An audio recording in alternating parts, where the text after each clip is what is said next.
Okay, आज हमारी ये सेकेंड स्लाइड है और हम फर्स्ट स्लाइड में हमने कोशिका के बारे में पढ़ा था कि कोशिका किसे कहते हैं। कोशिका जीव की संरचनात्मक एवं कार्य कोशिका से मिलकर के बने होते हैं और सबसे पहले कोशिका को रॉबर्ट हुक ने एक कॉर्क में देखा था 1665 में। इसके बाद जो है ना रॉबर्ट ब्राउन ने कोशिका के अंदर एक इम्पॉर्टेंट सेल ऑर्गेनेल्स पाया जाता है जिसको न्यूक्लियस कहते हैं, उसको देखा था इसने रॉबर्ट ब्राउन ने। इसके अलावा आपके जो सूक्ष्मदर्शी के एंटोनी वॉन लीवेंहॉक ने जो है ना उन्होंने प्रोटोजोआ आरबीसी में सबसे पहले सूक्ष्मदर्शी के द्वारा ये देखा कि इसमें जो है ना क्या क्या लीवेंहॉक को कारण जीवाणु, शुक्राणु, प्रोटोजोआ आदि कोशिका इत्यादि को अत्यधिक सूक्ष्म दर्शी द्वारा स्वनिर्मित किया गया। इनको एनिमल्स कहा है ना। जो भी ये सारी चीजें उनको एंटोनी वॉन लीवेंहॉक ने क्या किया कि इनको एनिमल्स का जीवित कोशिकाओं को सर्वप्रथम देखने का श्रेय जो है ना वो किसको जाता है, एंटोनी वॉन लीवेंहॉक को 1674। नेक्स्ट ये हमारा आज की जो स्लाइड है इसमें हम जो है फंडामेंटल क्लासेस ऑफ सेल्स की सेल्स जो है कितने प्रकार के होती हैं। कोशिकाएं जो होती दो प्रकार की होती है। कौन कौन सी कोशिकाएं होती हैं, प्रोकैरियोटिक कोशिका और यूकैरियोटिक कोशिका, right.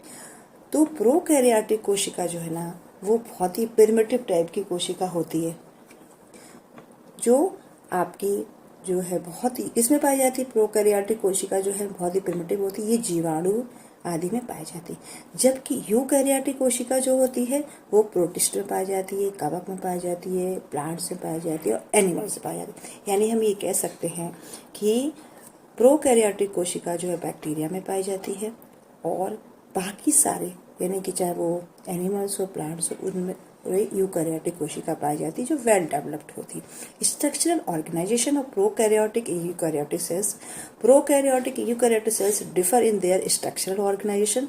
Both type of cells form the basis of living organism. Prokaryotic cells are structurally and functionally simpler. Eukaryotic cells are complex and compartmentalized. Right, ये हमारा हो गया है प्रोकैरियोटिक यूकैरियोटिक कोशिका के बारे में एक बेसिक सिनेरियो। अगर हम इसकी structural organisation of prokaryotic eukaryotic cells को देखें तो हम उसमें देख सकते हैं कि प्रोकैरियोटिक कोशिका को हम थोड़ा सा अगर डिटेल में देखें तो इसके ये पॉइंट्स होते हैं। जैसे कि अभी हमने बताया था कि प्रोकैरियोटिक कोशिका आपकी बैक्टीरिया में पाई जाती है, साइनोबैक्टीरिया में भी पाई जाती है और साइनोबैक्टीरिया को हम ब्लू ग्रीन एल्गी भी कहते हैं। दूसरा पॉइंट है कि न्यूक्लियोइड। प्रोकैरियोटिक कोशिका में न्यूक्लियोइड पाया जाता है। न्यूक्लियोइड क्या होता है, DNA is not enclosed in nuclear membrane, it lies in region called the nucleoid. ठीक है, इसमें जो बहुत ही DNA is not enclosed in a nuclear membrane, जिस डीएनए में एक न्यूक्लियर मेम्ब्रेन नहीं पाई जाती है तो उसको हम क्या कहते हैं, न्यूक्लियोइड कहते हैं। सेल वॉल पाई जाती है प्रोकैरियोटिक कोशिका। Present in most prokaryotics provide shape and protection, ठीक। तो सेल वॉल जो होती है कोशिका के चारों तरफ पाई जाती है वो एक तरह से शेप देती है। किसको शेप देती है, कोशिका को देती है प्रोकैरियोटिक कोशिका। नेक्स्ट इसमें राइबोसोम पाए जाते हैं। राइबोसोम का काम होता है प्रोटीन सिंथेसिस। नेक्स्ट साइटोस्केलेटन जो होता है वो ये जो है साइटोस्केलेटन जो है एलिमेंट्स प्रेजेंट पाते हैं। ये जो है ना बहुत सम टाइप के साइटोस्केलेटन में पाए जाते हैं जो बहुत ही कॉम्प्लेक्स टाइप के साइटोस्केलेटन, और साइटोस्केलेटन के बारे में हम बाद में आपको डिटेल में समझाएंगे। राइट, नेक्स्ट अभी हम देखते हैं हम अभी प्रोकैरियोटिक कोशिका के बारे में ही कंटिन्यू कर रहे हैं कुछ पॉइंट। अब प्लाज्मा मेम्ब्रेन पाई जाती है ना। प्लाज्मा मेम्ब्रेन का काम क्या होता है, इन्वॉल्व इन मेटाबॉलिक फंक्शन। जितने भी मेटाबॉलिक फंक्शन होते हैं है ना, कौन सा मॉलिक्यूल या कौन सा मैटर कोशिका के अंदर आएगा या कौन सा नहीं आएगा, ये सारा जो है प्लाज्मा मेम्ब्रेन डिसाइड करती है। फ्लैजिला पाए जाते हैं।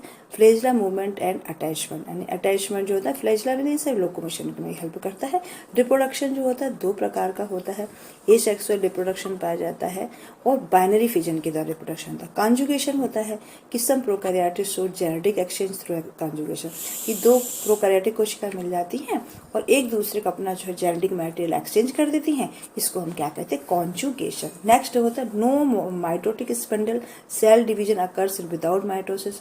बायोफिल्म्स में एक वर्ड आया कि group of bacteria living together in slimy matrix. अब आप जैसे कि आप बायोफिल्म्स के बारे में, तो बायोफिल्म्स क्या होता है, बायोफिल्म्स आप ऐसे कह सकते हैं जैसे हमारे जो दांत होते हैं तो उनमें जैसे बहुत सारे बैक्टीरिया बैठ जाते हैं, तो वो जहाँ पे कलेक्टिवली बैठते हैं तो उसको हम कहते हैं बायोफिल्म्स, जिससे कई प्रकार के वो डिजीज को कॉज करते हैं। नेक्स्ट, अब this is the heading is the prokaryotic and eukaryotic cells overview. Prokaryotic cells, prokaryotic cells belong to domains archaea and bacteria. These organisms are mostly unicellular, right? Some prokaryotics like live in extreme environment. Methogens, ये सारे जो words मैं आपको बता रही हूँ सारे ही आपको ये जो है आपको आप जब इसको लिखेंगे, राइट डाउन करेंगे, उसमें भी काम आएगा। और इसके अलावा भी जो ऑब्जेक्टिव क्वेश्चंस आते हैं ना आपके बीएससी वाले स्टूडेंट्स के, और तो उसमें भी आपको हेल्प करेंगे। तो मेथाजेंस एक वर्ड आता है। मेथानोजेंस क्या होता है कि जो मेथेन को प्रोड्यूस करते हैं। हेल्पफिल्स क्या होता है, सॉल्ट लविंग, है ना, हेलोफिल्स सॉल्ट लविंग जो पार्टिकल होते हैं। फिर आता है thermo acidophils, heat and acid loving, this is the thermo acidophils, right. You bacteria जो है, यू बैक्टीरिया इंक्लूडेड साइनोबैक्टीरिया, है ना, और साइनोबैक्टीरिया जो होता है help in photosynthetic. Next, structure of prokaryotic cells अभी हम बहुत डिटेल में पढ़ रहे हैं। आप लोग इससे नोट्स भी बना सकते हैं, समझा हम रहे हैं, और आप इसको बहुत ही इतना सिस्टमेटिक, इतना ही सीक्वेंस में आपको जो है कहीं भी कोई भी चीज़ें आपको इसमें मिस नहीं होंगी, सारी सिस्टमेटिक चीज़ें आपको मिलेंगी यहाँ पे, और जो आपको बहुत हेल्पफुल रहेंगी, आपके लिए हेल्पफुल रहेंगी। तो स्ट्रक्चर ऑफ प्रोकैरियोटिक सेल्स की अगर हम बात करते हैं तो हमने पहले भी पढ़ा है कि इसमें जो है ना सेल वॉल पाई जाती है, सेल मेम्ब्रेन पाई जाती है, सर्कुलर डीएनए पाया जाता है, प्लाज्मिड पाया जाता है, कुछ ऐसे प्लाज्मिड वर्ड एक नया आया है तो ये भी इसमें पाया जाता है। राइबोसोम में से बताया था कि राइबोसोम इसमें 70s प्रकार का, 2 प्रकार के राइबोसोम्स होते हैं, 70s यूनिट होती है और 80s यूनिट।